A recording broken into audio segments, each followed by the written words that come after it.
The 1930s was a decade of massive change for the US Army Air Corps.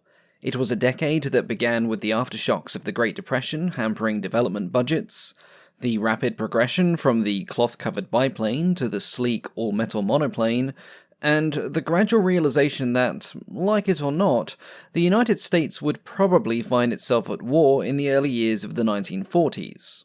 As a result of these factors, many aircraft designed during this period became rapidly obsolete, sometimes before they had even officially entered military service. One such design was the Douglas B-18 Bolo, a twin-engine bomber that had been based off the hugely successful DC-2, and had been offered to the Air Corps as a budget-friendly medium bomber.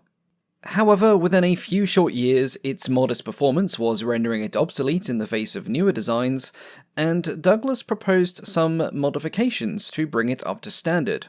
Chief among these was the fitting of a pair of upgraded Wright R2600 Cyclone engines.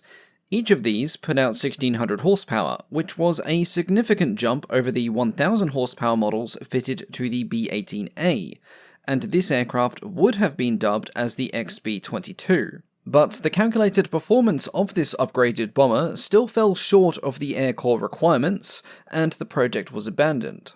Despite this, Douglas refused to throw in the towel.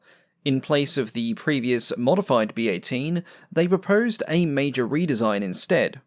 Like on the previous model, Douglas made use of existing features that had been tried and tested on their commercial aircraft. The redesigned bomber made use of the stronger wings of the DC-3. It had a brand new, streamlined fuselage, which was also lighter, courtesy of advancements made designing the DC-3, and it featured larger tail surfaces to improve directional stability and control. This sleek, modern airframe, combined with a pair of 1600 horsepower Wright Cyclones, allowed Douglas to calculate some very promising performance figures, particularly the estimated top speed and range.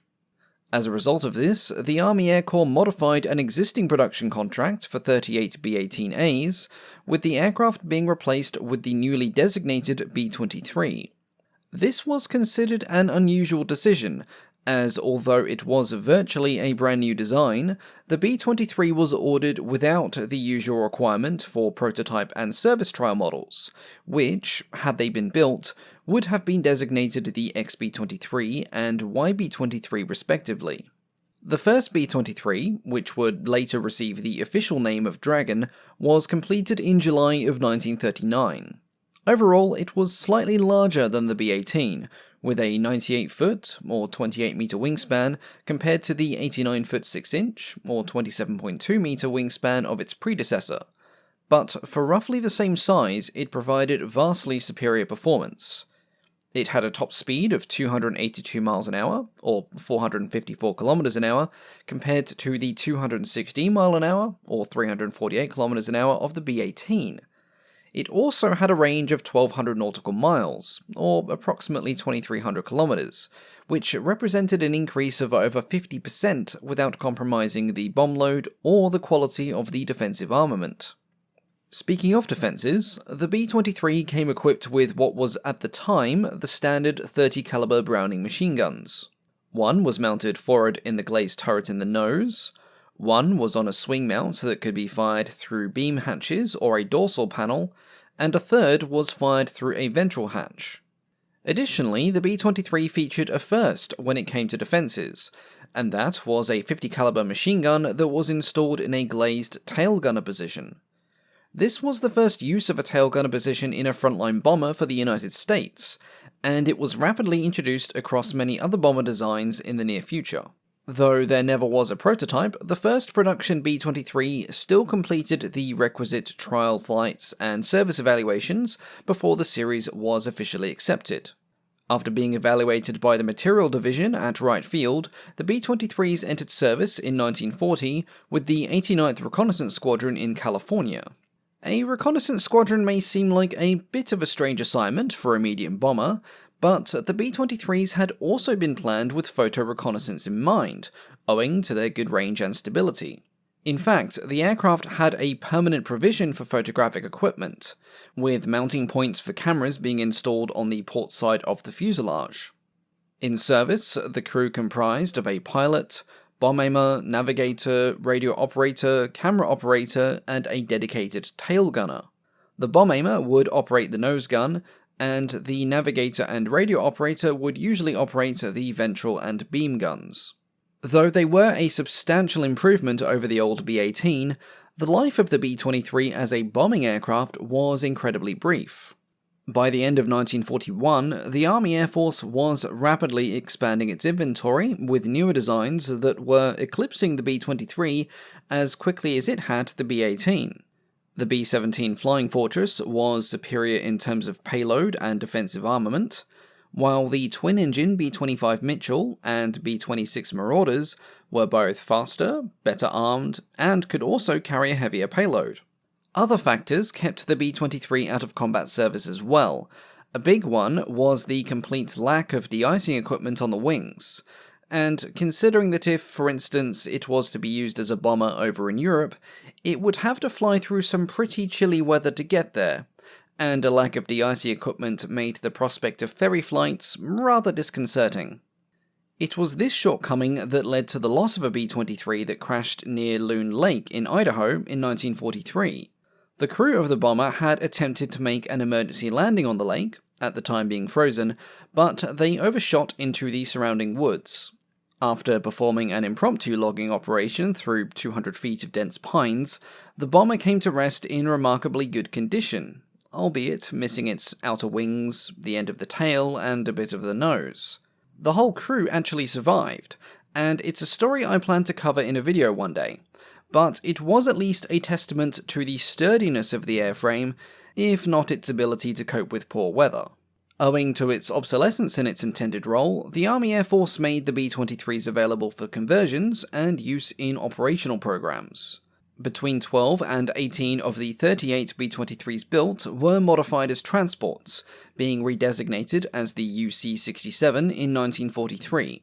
Several of the B-23s that weren't converted found themselves being used for unique experiments, usually as part of a development test for another dedicated project. As the importance of gliders in military operations grew steadily, particularly in the case of the planned invasion of Normandy, a B-23 was used to test the idea of picking up a glider without the need for landing. The glider's tow line was held off the ground between two poles, and the B-23 would fly low and catch the tow line with a hook mounted beneath the fuselage. When the hook engaged the wire, the towing rope was paid out from a winch on the plane, and gradually a brake was applied. This, combined with the natural stretch of the rope, reduced shock loading to under 1 G for a duration of about 6 seconds, by which point the glider would hopefully be airborne, and the B-23 would still hopefully have a tail. This technique was used successfully during the war, and during the D-Day landings it was used to evacuate Allied casualties back to the United Kingdom. After the war, the surviving B-23s and UC-67s were sold by the Army Air Force as surplus, and they quickly found a new role as corporate transports. Sharing many of the redeeming qualities of the DC-3, they were highly appealing as company transports for executives, but these executives had certain tastes when it came to style and comfort. As a result of this, most of the B-23s went to the engineering department of Pan American Airways for special modifications, with Howard Hughes himself retaining one of them as a personal transport. Fitted with a new and longer metal nose, and with a crew of 2 and full washroom facilities, the revitalized B-23 Dragons could accommodate 12 passengers across 2 cabins in luxurious business-like comfort. Though it was unsuccessful as a bomber, as a corporate shuttle, the Dragons did themselves proud. Some of these civil B-23s were still flying in the early 1970s, and then, 30 years after being declared surplus by the Army Air Force, one aircraft found itself back in military service. Bristling with instruments and flown by a crew of 7, it was used to sample cloud particles as part of a research project sponsored by the Space and Missile Systems Organization. As a result of their later use as corporate transports, quite a few B-23s survive today.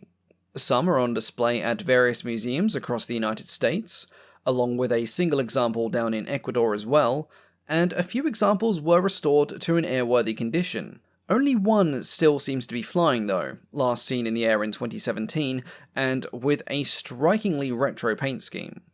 Though they were never a major success, the B-23s were undeniably one of the best looking aircraft from their time. As always, thank you all so much for watching, and a big thank you of course to the Patreons, with a special shout out to Kevin, Deliardo, Bane, FB, Christopher R, Tronathon, Eric Hyman, John Austin Jr., Ray Calotta, Keith Tarrier, Green Sea Ships, Northlinks Web, MCT, Ted Parsons, and Capitano Lorenzo for their support as Wing Commander tier patrons. Thank you all so much, and I'll catch you all next time. Goodbye.